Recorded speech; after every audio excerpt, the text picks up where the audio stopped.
It's a long way to the top.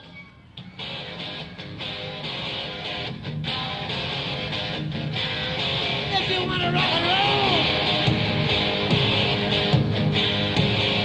gonna rock and roll. Hey everyone, and welcome to Boogie Mama Riffs. Today we're going to be doing the long-awaited Bon Scott versus Brian Johnson back-to-back in their first 5 albums. So I think these guys are both awesome singers, and so hopefully I just want to say as a prerequisite, I'm not saying this is Bon versus Brian Army or like they're going to fight or whatever, like one's better than the other. They're both great, the band's great, it's just, I just thought it'd be a cool thing to do to compare the first 5 Bon Scott albums with the first 5 Brian Johnson albums. Bon Scott joined AC/DC in September 1974, and apparently for his audition, Angus Young said in an interview that, well, you know, Bon, he got up and he got this bottle of JD, you know, and downs it, you know, and then he got a second bottle, he downs that too, and I'm thinking, how's he going to get up there and stand up, let alone sing? But apparently Bon got up there and just for his audition at a gig, and this Dave Evans, their other singer, didn't show up, and Bon just got up there and did this wow, you know, like this howl, and he kind of just stole the show, and ever since then Bon kind of, you know, took the guys, the young brothers, Angus and Malcolm, he kind of took those guys, you know, by the collar, and he sort of said, he showed them the ropes. Yeah, apparently when Bon was in a band with Vince Lovegrove called the Valentines, and Vince Lovegrove became a publisher, I believe, and I think he maybe was one of the ones who recommended Bon for the singing job for AC/DC, and the boys like Angus and Malcolm just said, "Oh, he's a bit old, isn't he?" Because, you know, Angus is a little schoolboy, you know, or just about. And Vince Lovegrove said, "Mate, Bon will rock the asses off you guys, you know." So in my opinion, yeah, that's what Bon did. He took the band from those beginning levels with Dave Evans up to sort of towards the world stage. And then, as you know, Bon Scott sadly passed away in 1980 in London, and in that was February 1980 when Bon Scott died. And then in April 1980, Brian Johnson joined AC/DC, and I can see why. Like, I've seen AC/DC live front row 3 times, and I don't know Brian Johnson personally.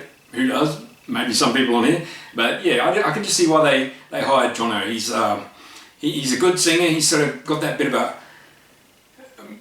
let's say, a bit more of a not a rougher voice than Bon, but I think some of the music execs apparently said that Bon Scott had a bit too much of an Australian accent when he sang or something, or you can kind of hear it in the Australian version of Dirty Deeds, which is the one that didn't quite make it in America. They changed it and re-released Dirty Deeds after Back in Black was so successful. So Bon actually met Brian Johnson when Brian Johnson was in a band called Geordie, I believe, and I think they were over in the UK, and Bon saw Brian Johnson on stage perform with his band Geordie, you know, singing. And some of you may not know this, that Brian Johnson actually started wearing the hat, his iconic hat that Brian Johnson wears. The reason why he started wearing that hat is because he used to be like a panel beater, I think it was, or a mechanic of some sort. He played around with cars, and he'd been working, and he did a gig one night, and he had so much sweat. And I don't know if you've ever experienced that, if you play on stage, that, you know, sweat is sort of in your hair. It's sort of, you got to fight against things like that on stage. And apparently the sweat was going in Brian Johnson's eyes, and he one night, and you know, he couldn't see, because literally it gets bad. I have some issues with my eyes too, and someone said, "Oh, Brian, here, just put this cap on. That'll help you, and that'll stop the sweat." So that's when Brian started putting this cap on to stop the sweat going in his eyes. So that's kind of the story behind that, apparently. And Bon Scott saw Brian Johnson singing in a band called Geordie, and he saw Brian Johnson like rolling over on the floor on stage and just going, yeah. And Bon thought, "Oh, you know, that's the coolest thing I've ever seen, you know." Sorry, that was my Bon Scott voice. And apparently, some of you may know the story, some don't, that apparently at the time of the gig, Brian was suffering with appendicitis, which I've never had, but it sounds pretty bad. So yeah, but Bond thought it was part of the show, and he just said, look, this guy is cool. Look at how what he does to put on a show. He sort of almost like doing an Iggy Pop, rolling around on the floor and things like that. So today I just wanted to do a track by track. So it's Bon Scott versus Brian Johnson, the first 5 AC/DC albums that they did sung on themselves on the recordings. And the first track I wanted to, first album, and I'm going to do the American albums because I just think it kind of makes it a little bit easier to release this video worldwide on YouTube. So the first Bon Scott album is High Voltage, which is a combination of TNT and High Voltage, the first 2 Australian AC/DC albums, versus Back in Black. So, High Voltage versus Back in Black.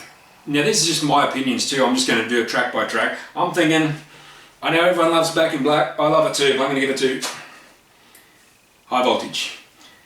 High Voltage wins over Back in Black. For me, personally, I'm a massive Bon Scott fan. He's so cool. I wish I had got to see him live on stage in concert in real life, but I guess it's cool now, we have videos and we can see that stuff, and he was just so cool, Bon. And the next one is, the second album is Dirty Deeds Done Dirt Cheap versus For Those About to Rock. Oh, now these are 2 of my favourite ones. I love Dirty Deeds Done Dirt Cheap, but that's probably my favourite AC/DC album by Bon anyway. And then For Those About to Rock is probably one of my favourite Brian Johnson ones. So I have Dirty Deeds and For Those About to Rock. I'm going to give it to today Dirty Deeds. Oh, this is a Bon Scott-a-thon. Nah, it's okay. I'm going to be fair, but this is just my opinion. You guys probably have your own favourite albums, and that's cool. The third album is Bon Scott in AC/DC, Let There Be Rock versus Flick of the Switch with Brian Johnson singing. Well, I have to give it to Let There Be Rock. I remember the day I bought that album home, put it on the record player, and I knew some of the greatest hits off Let There Be Rock, like Hell Ain't a Bad Place to Be, Bad Boy Boogie, Dog Eat Dog. I knew those sort of greatest hits from their concerts, but there was just some cool, rare ones on there, like Overdose and Go Down, some of my favourite songs. So I have to give that one to Let There Be Rock. And so far out of the first 3 albums, it's 3 to Bon, 0 to Brian. And the 4th album is Power Age by AC/DC, featuring Bon Scott versus Fly on the Wall. Power Age. Sorry, who's going to give it to Fly on the Wall? No offense. And the last one is in the 5 track by track Bon versus Brian battle, shall we say, is Highway to Hell versus Who Made Who. Now I put Who Made Who in there, even though it's a soundtrack for the Stephen King movie Maximum Overdrive, but for me, I like Who Made Who. It's probably one of my favourite AC/DC albums, even though it's a compilation. It's got a couple of instrumentals, but it's got a Bon Scott one on there too, which is sneaky in this sort of battle.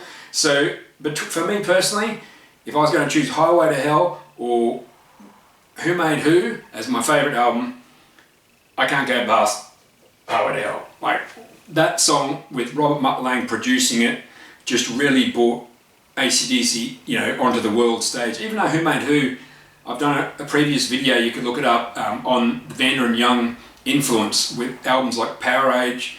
Harry Vander and George Young produced a lot of the AC/DC earlier albums, and one of the last ones they did was Power Age in the Bon Scott era, and then George Young and Harry Vander also produced Who Made Who, and so it had sort of an old feel to that album, and yeah, I really like that one. So in the track by track, Bon versus Brian, it's 5 to Bon, 0 to Brian out of the first 5 albums, and that's not bagging either of them whatsoever, but yeah, that's just my opinion on that. Like, I mean, really, how can you go past an album like Highway to Hell? And for those of you who don't know, that my band actually played this song last week, I think, and we closed the show with it. And I actually just said to the crowd, the story. Some people don't know because the record company, puts on the horns and the tail and the flames and Highway to Hell, and the record company Atlantic really sold, the Highway to Hell part of it. But really, the story behind that song is someone said to Angus, when they started to make it in America and they were touring relentlessly, and someone said, Angus, what's it like, touring over in America, and he said, "Oh, it's an effing highway to hell," you know. So that's where, and they came up with the riff, you know, and it's an iconic song and an album. Apparently, I don't want to speak for Bon Scott's family or Bon Scott's mum, but apparently Bon Scott's mum, Isa Scott, her favourite song was actually Highway to Hell. So, you know, how can we go past that? So as I said, this isn't Bon versus Brian, like them guys who's better. It's more, I just thought it'd be cool to compare, you know, the first 5 albums of each one of these guys. But yeah, I just think also that how, you know, Bon Scott just came on board with AC/DC in 1974, and, you know, they'd really brought them up, you know, to the world stage with Highway to Hell. You know, they're on the cusp of success. And then they had that tragedy of where Bon, you know, sadly passed away. It happens in the music industry. You know, you really are, you're living the rock and roll life, you know. That's how it is, and it's so sad, and we wish, you know, Bon was still around. And then the thing is that Brian replaced Bon in April 1980, and the band somehow regrouped and reformed and did it as a dedication to Bon. And I think that's why, you know, Back in Black is so good. Like, I believe, like, there's some conjecture about, did Bon write anything on Back in Black or what? I don't want to get into that today, but, you know, I believe personally, when I listen to that, I reckon Bon's spirit is on that album. I don't mean that in a spooky way or anything, but somehow, that's what I believe, is Bon Scott's spirit is on that Back in Black album. And it was almost like Bon made it as well with the band, even though he wasn't with them in person. But somehow, you know, Brian Johnson's voice, it just made him go mega. You know, it just really suited the band. When they started the album Back in Black with Hell's Bells, you know, I think it was the rain and the bell, and Bon had just passed away, and that ominous feeling, and you know, if you first, you know, you hadn't heard Brian Johnson yet in 1980, and in those days, you know, who was going to replace Bon? And you put your needle on the record in those days, and Hell's Bells start, and you don't know what it's going to sound like, and all of a sudden, bam! You know, Brian Johnson comes in with the "I'm rolling thunder, pouring rain," you know, and he just nailed it. You know, Brian Johnson, man, one of the bravest guys in the world to come up and front that band, and just one of the biggest selling, bestest hard rockin', swinging bands in the world. So I hope you enjoyed it today. We're going to bring you something awesome next time on Boogie Mama Riffs. Please like and subscribe if you like this video, and we're going to bring you something great next time. See you soon.